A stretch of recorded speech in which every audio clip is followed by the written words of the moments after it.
지자 수양대군이 고립될 상황이었다.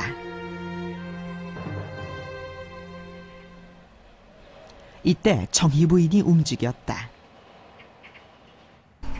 한학 선생님 신도비고요. 따님이 슬퍼하던 중 왕이 우참판 어사달에게 지시해서 왕명으로 신도비를 세워줄 정도로 한학은 당대의 실세였다.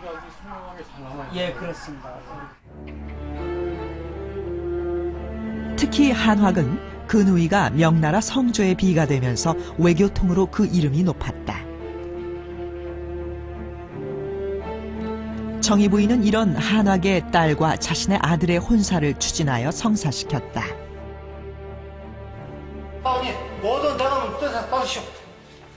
의정부 대신들의 균열도 놓치지 않았다.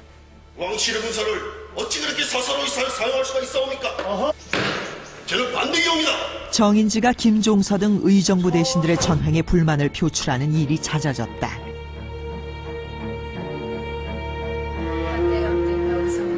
그러자 이번에는 정인지의 아들과 자신의 딸의 혼사를 성사시켰다. 혼맥으로 수양대군의 인맥을 쌓은 것이다. 정희 부인의 정치적 감각이었다. 이것을 어떻게 막을 수가 있느냐? 이즈음 고립되어 있던 수양대군에게 사람들이 모여들기 시작했다. 한명회, 권남 등 나중에 수양대군과 함께 계유정난을 일으키는 인물들이었다. 김종서, 황보인, 이 원로 대신들이 생각하고 계시는 거라도. 이들이 만나는 자리에 정희 부인이 함께했다는 기록은 남아있지 않다.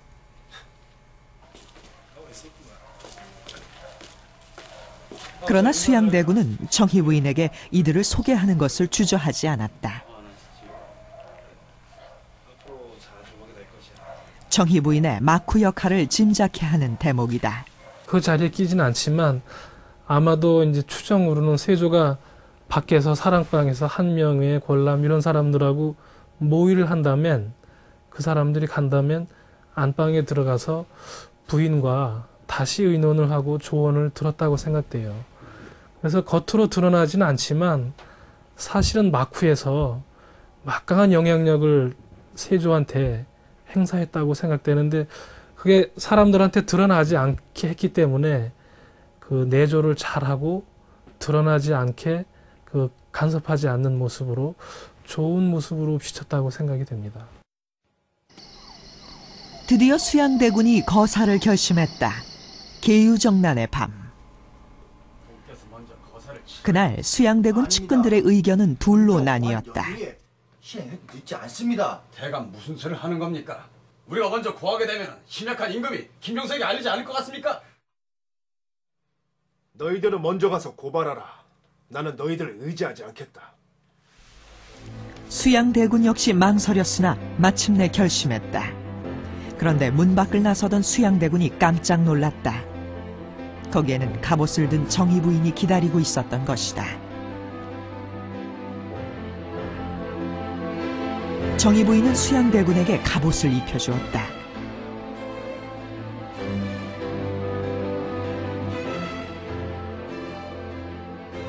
목숨을 건 정변을 선택한 남편. 정희 부인은 그런 남편에게 갑옷을 입혀줌으로써 무언의 지지와 격려를 보냈던 것이었다.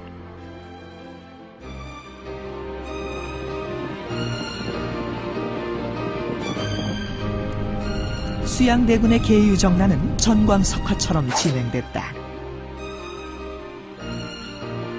수많은 대신들이 목숨을 잃었으며 김종서, 황보인, 조극관 등 살생부에 이름이 오른 의정부 대신들은 그 누구도 살아남지 못했다.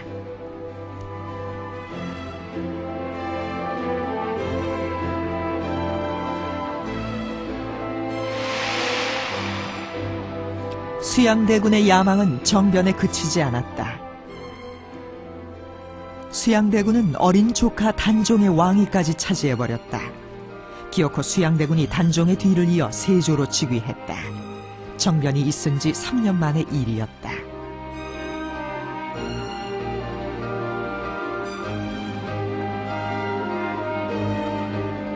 정희 부인의 신분도 달라졌다. 왕후가 된 것이다. 당돌했던 사가의 막내딸이 마침내 왕후의 자리에 오른 것이다.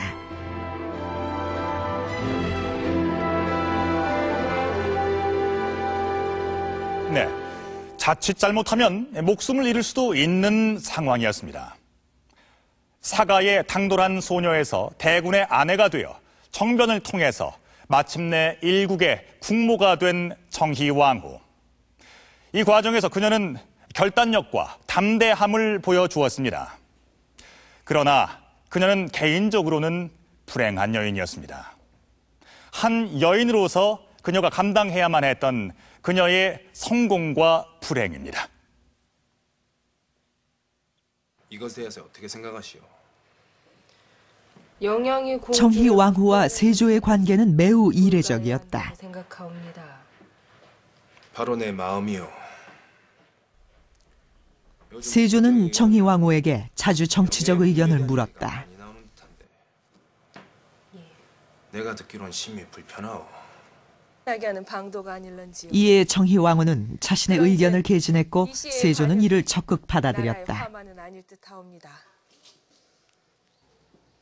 세조 연간의 대여성 관계를 볼 때도 상당히 그의 왕으로서의 절제랄까요, 그런 측면이 그대로 확인되고 있고, 그런 측면에서 왕비였던 정희 왕후와의 관계는 굉장히 돈독한 이러한 부부 관계를 유지했던 것 같습니다. 그리고 정치적 조언자로서의 어떤 관계는 동반자로서의 상호간의 아주 존경과 그리고 어떤 인식의 공유가 굉장히 깊었던 것 같습니다.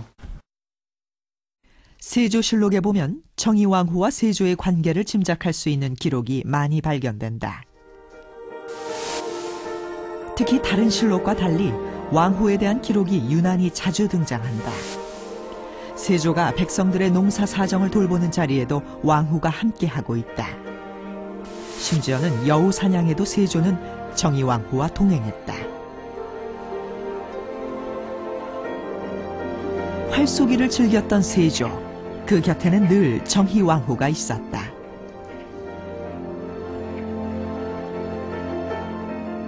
이제 정희 왕후는 세조에게 없어서는 안 될 존재였다.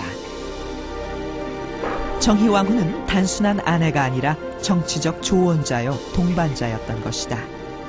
그러나 정희 왕후는 불행한 여인이었다. 즉위 후 7, 8년이 지나면서 세조의 지방 순행이 잦아졌다.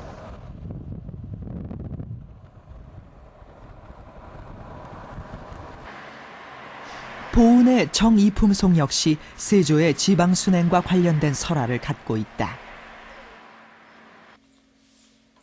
속리산 자락의 제천 복천암.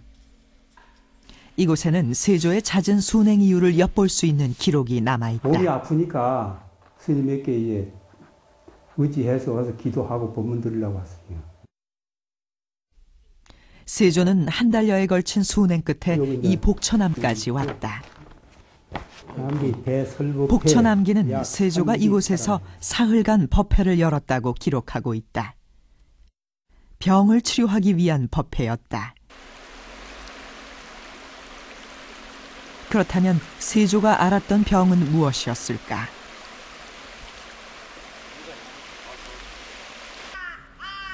오대산 상원사에는 세조의 병과 관련된 흔적이 그대로 남아있다. 세조 임금님이요, 이 상원사를 이제 문수 동자님이 세조 임금님 바꿔주신 동자님이라 국보예요. 221호. 세조 임금님 고름